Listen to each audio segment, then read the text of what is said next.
Today, we're going to talk about the number one best meal for type 2 diabetes, heart and kidney disease, in addition to a lot of other metabolic diseases. But the most important thing to understand about this topic is this one word right here, metabolic, because a lot of people have that wrong, okay? When someone talks about metabolic disease, sometimes people will think, oh, metabolism disease. Oh, the person's not able to lose weight easily. That's only a very tiny part of this problem. Metabolic disease is not just about not being able to lose weight. When they use the term metabolic, they're talking about a huge problem at the cell level, where the cells can no longer get energy.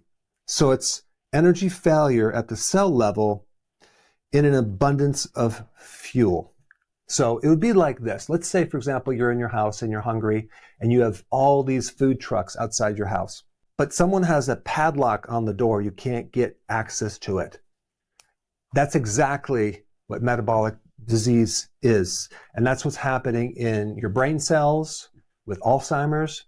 You have all this sugar available and all this fuel, but you can't get access to it. So then the nerve cells or the brain cells start dying out of starvation. Let's take diabetes, for example. You have all this high blood sugar, but look at a diabetic. They're going blind, kidney disease, heart disease, type 3 diabetes, which is Alzheimer's, which is a type of dementia. And then, of course, your feet. You're losing the nerve function in your feet. So you start getting gangrene and they have to cut off the toes and it starts affecting the fingertips. That's all related to your cells literally starving of fuel despite a massive amount of fuel that's available to them. And what's really wild is type 2 diabetes, cardiovascular disease, and chronic kidney disease represents 25% of our population.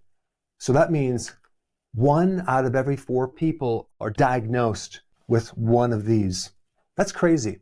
But then if we get into another research paper, which I'll put a link down below from Harvard, 93% of US adults had at least one abnormal risk factor: high blood glucose, high blood pressure, high blood lipids, overweight, visceral fat around the gut, inflammation based on a blood test, a fatty liver, or sleep apnea. That means only 7% of the population has an optimum numbers and they don't have any of these. That's crazy stats. So at the root of the problem is the mitochondria. That's the energy factory of the cell. It is losing function. And that's really at the heart or the root at metabolic disease. But it's pretty wild to me that the recommendations for certain foods for these conditions are just ignored. They're not acknowledged as something super significant. Instead, each one of these is treated with a different drug to manage the symptoms. Same thing with all these. So today we're going to actually talk about exactly what meal would be the best meal to reverse this. There's obviously states of advanced liver disease, advanced dementia that you can't do anything about, but you never know until you try. So like I said before, metabolic disease is where the cell cannot get energy from sugar or fat. It doesn't go in there because the hormone that's in control of this, that allows it to go into the cell, is not working that well anymore. There's resistance to that, and they call that insulin resistance. And so if there's resistance to insulin, the fuel is going to be very low, and you're going to have a lot of symptoms like I just talked about. But now let's get into how that's created. How do you develop the situation in the first place? The foundation that you need to understand, first of all, is what is normal blood sugars? Well, between 70 and 90, let's just say an average of 80, okay? Milligrams per deciliter. That's what normal is. But what does that mean? Well, this is the number that represents how much sugar you have in your blood, and this will shock you because normal blood sugar equal roughly 1 little tiny teaspoon of sugar. So in other words, your circulation in your entire body can only tolerate 1 tiny freaking teaspoon of sugar. And then the next thing is, how much sugar do people actually consume per day? On average, 31 teaspoons every single day. Okay, that's a lot, right? And people know that too much sugar is bad. But that's not even half the story. There's something else. Carbohydrates, starch. In most of the foods that most people eat, we're not talking about potato starch. We're talking about refined starches. That's what industrial starch is. Modified food starch, modified corn starch, maltodextrin. That's not actually a sugar, but it behaves worse than a sugar because it actually creates a massive spike in blood sugar, more than actually you eating sugar. And what's really wild, it's not even sweet. It's like bland. When you taste it, there's nothing. So why do they put it in there if it's not sweet? Well, they use it as a filler. Sometimes they use it for texture. If we take a look at the average amount of starches that's consumed by an average American, it comes out to 56 teaspoons a day. Wow. Let's add these up. We get 87 teaspoons of sugar. This really is sugar because it's hidden sugar. Starch is a string of glucose molecules together, but it's so highly refined, it'll break down into glucose really fast as soon as you eat it, and it spikes the sugar. I mean, think about adding all this refined fuel into this machine, completely different than how nature has designed things to come with, like fiber and phytonutrients, which are protective and all the antioxidants. But no, we're just getting straight jet fuel or even like straight diesel. It's going right in this machine, and it's just creating a massive destruction. Now, this 87 teaspoons is based on an average of 2,000 calories per day. But I would venture to say that the average American consumes way more than 2,000 calories per day. If you take a look just at how much weight they have, I would imagine it's probably 25 to 28 to maybe 3,000 or more calories per day. That's just my wild guess. So let's just say it was 3,000 calories a day. Then that brings this number up to 131 teaspoons of sugar every single day. What's really happening is because this excess sugar is so dangerous to the inside of your arteries, your body is going to try to protect yourself. And it's going to create this sucking out of all the sugar out of the arteries with a vacuum. That vacuum is insulin. So insulin is sucking the sugar out as soon as you eat it, and it's going to put it in storage, okay, as belly fat, as liver fat, as high triglycerides. But in that process, you really start destroying the mitochondria. So that's kind of a compensation, protective survival mechanism. And you can get away with that for a period of time. In fact, in the beginning of that, you can check someone's blood sugar after they ate a ton of sugar and it comes out normal. Because in the background, your pancreas is working like crazy to jack up insulin and suck the sugar out. But that's never tested. We don't ever test fasting insulin. We're looking at the blood sugars, and they seem to be normal a lot, at least for the first 15 to 20 years, until the pancreas starts becoming completely exhausted, where it can't produce the insulin anymore to a certain degree. Now you start seeing prediabetes, where now we start getting a higher blood sugar, maybe 120, 124, and then going into 125 diabetes. After 15 to 20 years of doing this, then they diagnose you with type 2 diabetes. If they would have done a fasting insulin test, they would have picked this up long ago. What would be the best meal to reverse chronic disease? I'm talking about type 2 diabetes, heart disease, kidney disease, and a lot of other issues. Well, obviously, you need to cut down the refined carbohydrates. That's the most important thing. And also, what would be helpful is to not eat so frequently, like maybe have 2 meals or even 1 meal a day. But also the frequency of eating and all these little snacks will get you into trouble. The really cool thing is, when you do what I'm going to show you, you are going to fix the mitochondria, and you're going to be able to use the mitochondria and allow your body to finally tap into the fat reserves. And the way that you're going to know it's working, this is super important, more than weight loss, Can you go from one meal to the next without being so darn hungry? Can you go for a longer period of time without starving? If you cannot, then we have more work to do. If you can, then you know your body is actually eating your own fat when you're not eating. That is what you need to look out for. And to create this metabolic shift back into the mitochondria, what you have to do is lower the carb and not eat so frequently. But now the question is, what do you eat? Well, I'm going to show you the perfect meal right here. Let's start with the salad. Okay, so one of the best leafy greens, and I'm just giving you an example of one of the best. There's a lot of other foods and varieties, but I'm just picking out certain things for a reason, which I'll explain. Arugula is a type of green. It's a little bit bitter. Not only is it a type of cruciferous, which will help your liver, and not only is a leafy green that will give you magnesium and chlorophyll and vitamin C and folic acid, but it's very high in nitrates. So it's going to give you one of the highest amounts of nitric oxide. Now, wait a second. What is nitric oxide?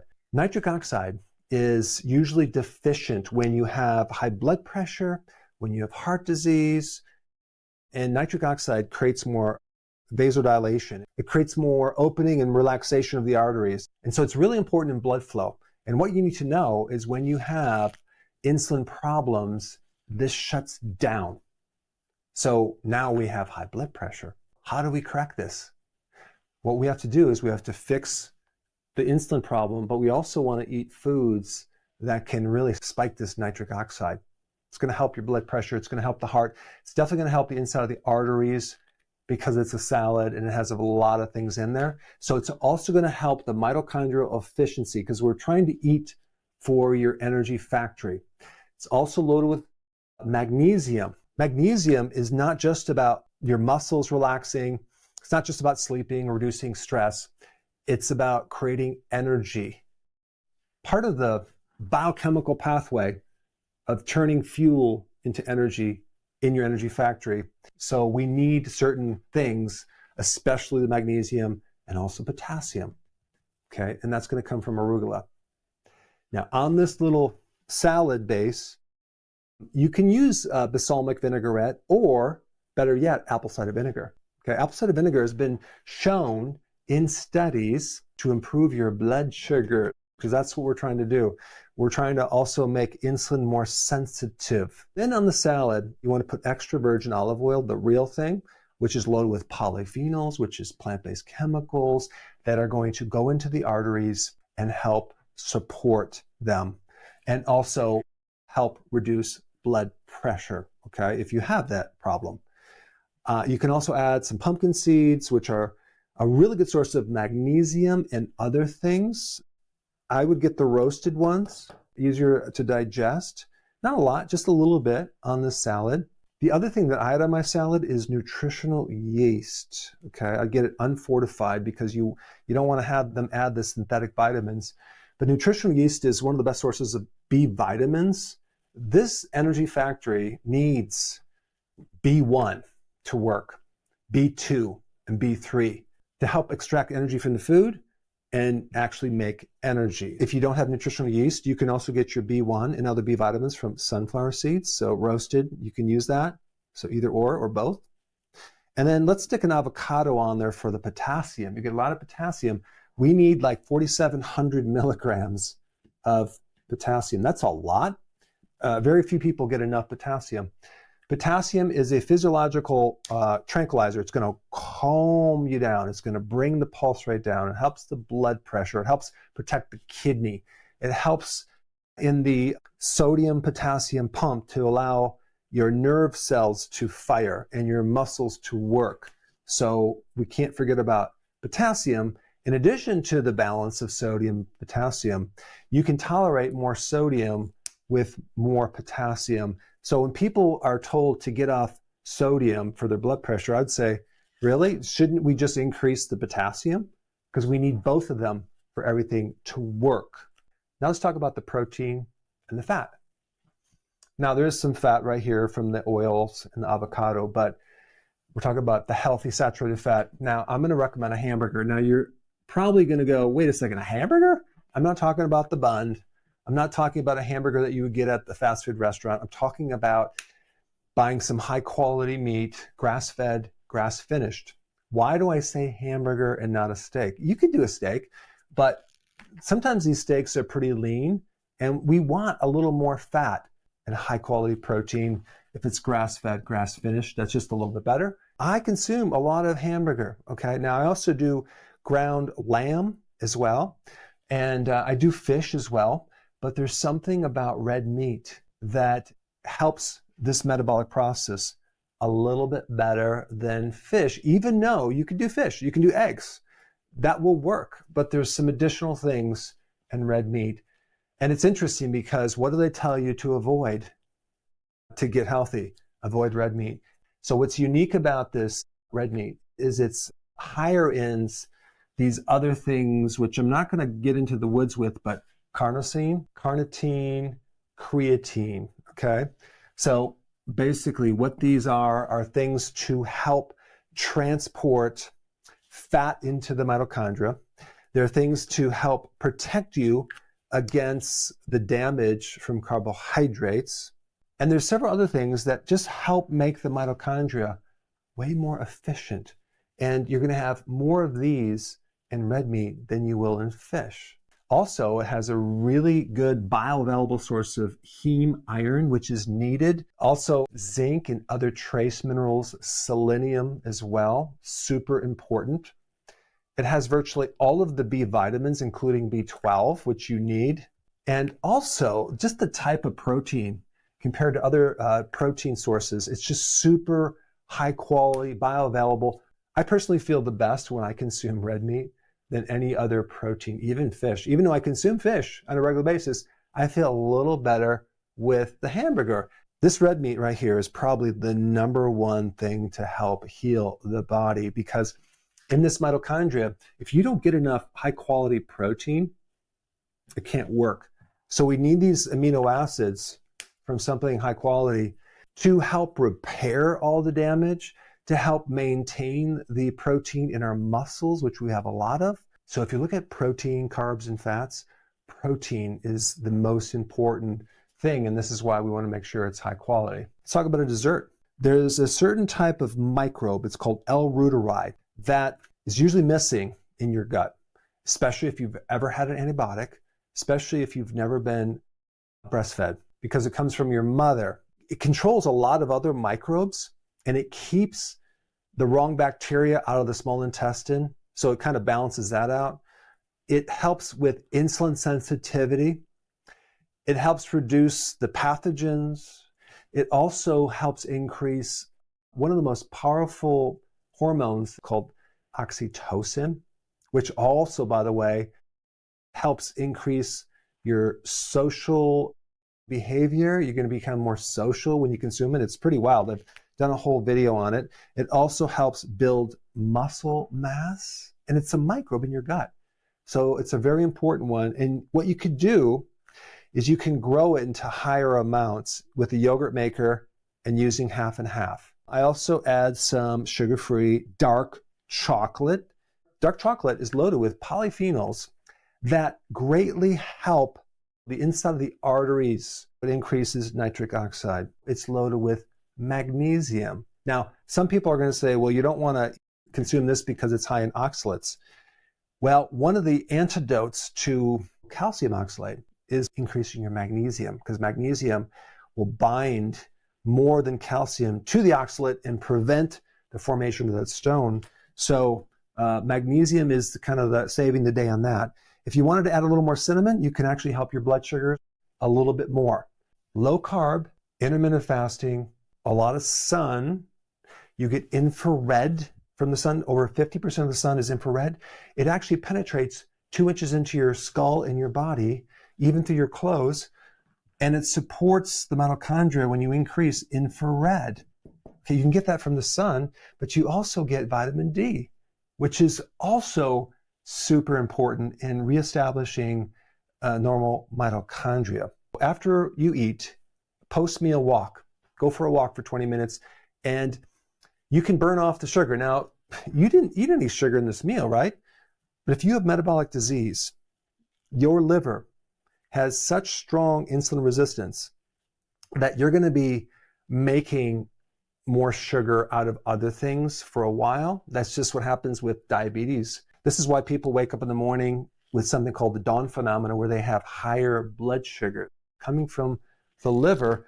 Well, you can just walk that off. And of course, in addition to that, exercise, high intensity interval training, resistance training can also help this as well. Do not buy any more junk food, call them ultra processed foods. Just don't buy it, because you only have to say no once at the store. If you bring it home every night when it gets laid out, when you're watching TV, you have to say no again and again and again because it's available. So that's the best way to kind of add another barrier, so it makes it more difficult, because I mean, you could literally drive to the store, right? But chances are you might go, I'd rather not. I'll eat something else instead of ultra processed food calories, because this is the source of metabolic disease. Now, one last point that I brushed off pretty quickly, vitamin B1 is at the entry of this mitochondria. In other words, when you consume a lot of refined carbohydrates, your requirement for B1 goes way, way up. And most people run out of it. And then now you can't use that fuel. So it's a spark plug. And there's some fascinating information on what actually B1 does that I created this video and I talk about, and you should watch it. I'll put it up right now. Check it out.